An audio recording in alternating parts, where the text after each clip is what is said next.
Hi, I'm Ami Devereaux. Welcome to my video blog. Since the beginning of the year, we've spoken about several different topics, and I've done a few videos on each of those. We spoke about productivity and about goal setting, and we spoke last time about innovation, and we're going to go back to that probably in the next video. But in this video, I want to talk about something that happens a lot for my clients who are mostly leaders of sort of medium stage startups. And one of the things that they confront is that the team begins as a small, intimate team, and everybody knows everybody, and everybody's working on everything. And at a certain point, the CEO's purview grows beyond the capacity they can handle on their own, and they need to grow the team and with it grow some levels, and that means delegation.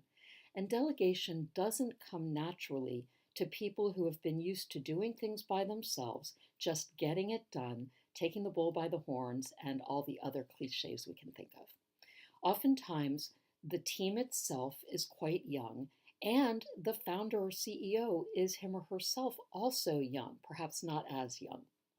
The problem comes in when they need to find a way to delegate without seeming like they're speaking down to people, because these are, after all, their cohorts. These are their comrades in arms.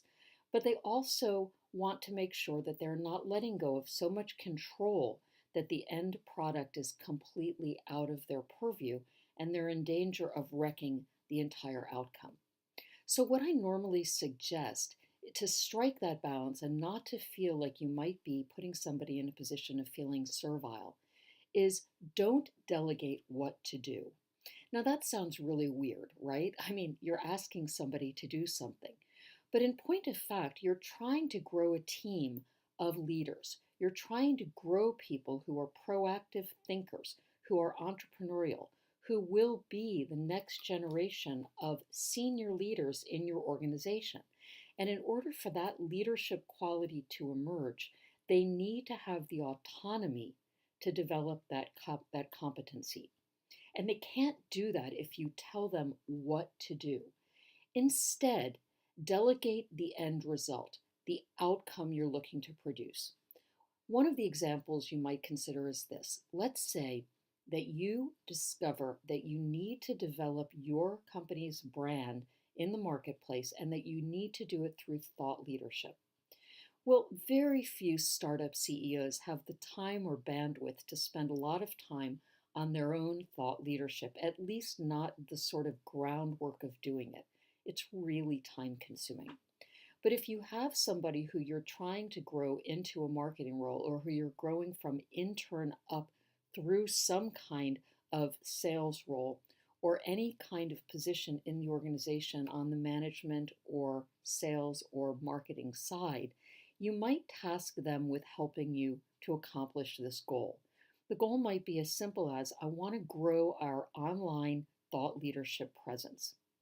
Now, that might be enough, but obviously I suggest you take the time to have an actual conversation about this. Let them ask you questions and you ask them questions. Find out where their mind goes before you give them the project wholesale. They might end up doing any number of things. They might find free media outlets for you to write articles for. They might find ways for you to generate a tweet stream about a particular subject matter. They might find conferences for you to present at. They could come up with a lot of different tactics to fulfill that particular strategic goal. And if they think of them, then they've got the autonomy and they've taken the initiative to bring those ideas to you, to flesh those ideas out in the form of real examples and real seeds of ideas, and perhaps even outlines of articles or proposed presentations that you might give at conferences.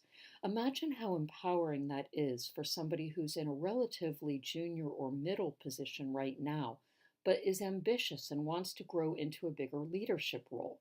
What you've done is you've allowed them to stretch their brains in a way that really shows you value their input, and it has a huge benefit to you because you have outsourced a huge piece of work that you might have had to do, and you've got the benefit a whole different perspective from your own. And never forget that your customers, your marketplace, your strategic partners, your company team, in fact, everybody in your community has a different perspective than you.